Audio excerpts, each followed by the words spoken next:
আমি জীবনে কোনোদিন কারো সাথে স্বার্থের জন্য মিলিনি, ভবিষ্যতেও কারোর সাথে মিশব না। আমি যদি কাউকে সম্মান করে থাকি তাহলে নিঃস্বার্থ ছিল, আর সেই মানুষটা সম্মানের যোগ্য ছিল।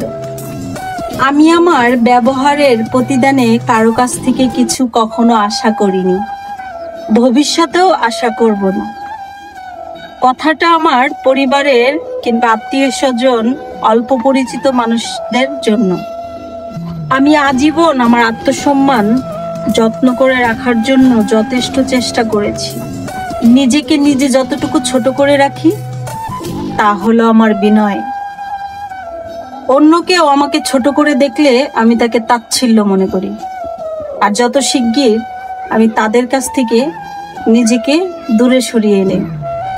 যারা আমাকে অসম্মানের চোখে দেখবে, যে কোনো সময় যে কোনো মুহূর্তে আমি তাদের কাছ থেকে দূরে সরে যাই। প্রতিশোধ নেওয়ার কোনো ইচ্ছাই আমার নেই। আমি শুধু এতটুকু আল্লাহর কাছে বলি, আল্লাহ সেই সব মানুষ জানে সবসময় ভালো থাকে।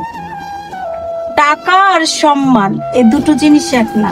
টাকা তো ভিক্ষা করলেও পাওয়া যায়, আর সম্মান কাজ আর দক্ষতার মাধ্যমে অর্জন করে নিতে হয়।